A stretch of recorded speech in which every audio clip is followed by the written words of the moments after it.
Good morning, everyone, and welcome to our weekly men's volleyball press conference.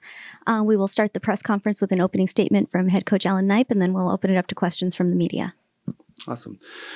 Well, I think we spoke about this briefly after the match on Friday, that we're at that time of the season where now we shift into conference play and playing the same team twice in a week. So, and even when we have our break, our bye week during conference this year, we actually have a non-conference home and away with SC. So we'll stay in this mode now to the end of the season. So here, it'll be good. We'll get into a nice routine as far as starting today on Monday, and then stay in that routine through the rest of the year. So we're looking forward to it. Heading into conference, I just think that, like always, the Big West Conference will be tough, and it'll be a great match each night, and that uniqueness of having the opponent again the next night at the opposite site that you played is always a unique twist. In one way, it's good because you're prepping for the same team in the week. You're not prepping for two different teams, but at the same time you have adjustments to be made for the second match with no time to do anything on the court. So there's pros and cons to it, but it certainly makes for excitement for the fans and super high level volleyball for all the matches throughout the Big West Conference. So we're excited to get started. Just want to take it a little bit back from the Ball State match. That was the first time you played Ball State in a while, in 20 years actually, since 2003. A lot has changed since then. If you could talk about the changes in volleyball over that time span. I mean, I remember looking at that box score and seeing we played to 30s in each set back then. Yeah. So if you can talk about the changes in volleyball. Yeah, I mean, actually, I wouldn't even have thought of that when you said that. So we had that in between time as men's volleyball when we switched from from side out scoring to rally scoring. But there was a time before that too, right, where it went from side out scoring and then a rally scoring fifth set, and then to rally scoring for the whole match, but to 30 because they thought 25 was not enough. And then they went, with the 25, which was the international was doing. So yeah, when you think back, a lot has changed in that. But there was, you're also, they opened up serving along the end line where you used to have to serve from the right side, and probably in that match. And they've certainly loosened up at that time the hand serve receive and. But if you think about it, 20 years ago, playing that match just means that was the at the end of my assistant coaching career. So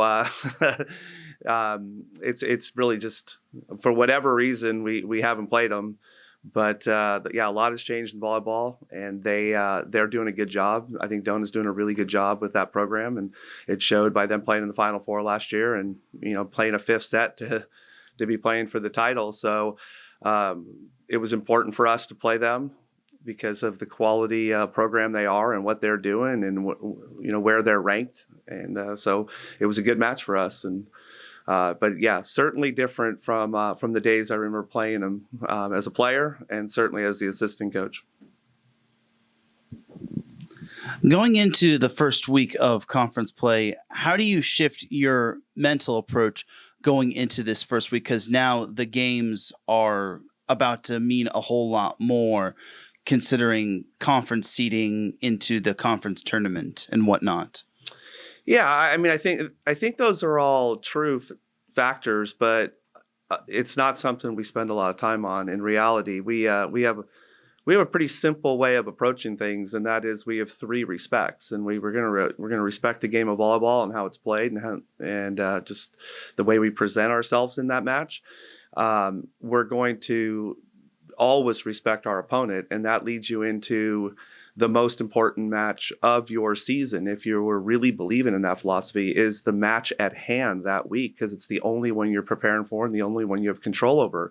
It also keeps you from thinking of matches, 2 weeks down the line or 2 weeks ago, still having a high or a hangover over a match. So we work really, really hard at that. And then of course, a respect of our logo. And that is, let's get better this week. Let's play better on Friday night than we did last Friday night. Let's keep getting 1 or 2% better. And if we use those 3 respects and how we approach every week, I think then it doesn't matter if it was Ball State last week or conference this week or SC in that bye week that we have that we schedule them. It's just a 1 week at a time. And I know it's very cliche to say that in sports, but we really try to stay within those guardrails.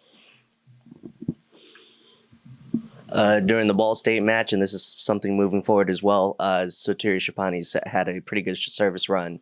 And in a unique way, Matt Prosser and I on the broadcast were talking about how it was looking like baseball with him because he had a fastball, he had a changeup, and he had what would look like a slider in a way.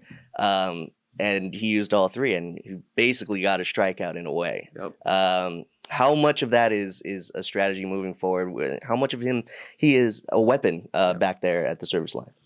Yeah, no, he's a super talented volleyball player. There's no doubt about it. But he's also got a great arm and great control of his arm. So, yeah, we want to use everything with him. We want to give different looks. So you can't just sit on, as you use the baseball analogies, you can't just sit on his fastball.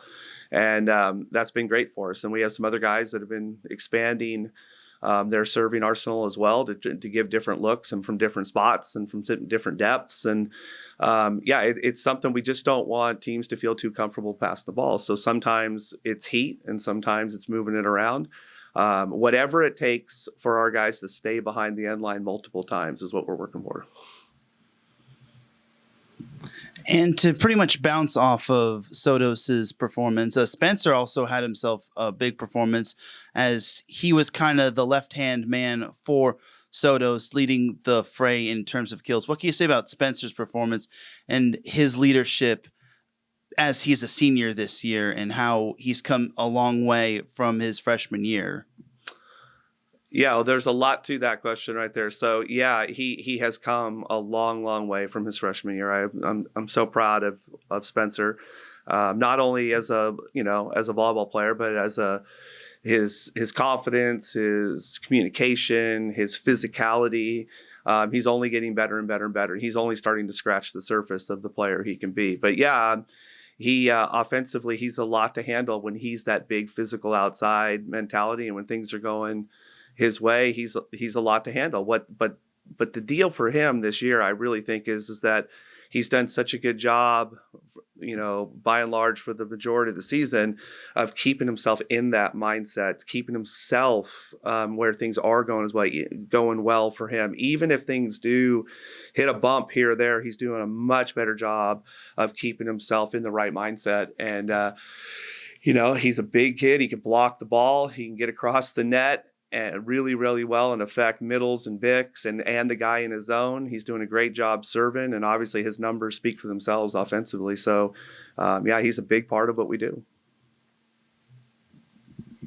And to talk about Aiden for a little bit, there was a time where he went all the way basically to the student section to serve a ball, but that is something that is pretty pyramid specific. What do you tell your team in general, trying to get acclimated to a floor just for one night and then you'll be back at home the next night? Yeah, that's true to a certain degree, but the court's the same size, and we generally play on top of a basketball court. So it's kind of unique in the pyramid because with the Terraflex down, you have no other lines, so you don't have those normal reference points that you do on a basketball court. Not that I want to play on basketball courts a lot, but you do have where's the baseline, where's the key, where's the 3-point line, and you get used to those lines when you're playing, but. No, what our guys are doing, like I said this earlier, is expanding their opportunity to create more stress from the end line. And so we've been working on things for weeks now, and you're only starting to see a little bit of them. Thank you, Coach. Awesome. Thank you. Appreciate it.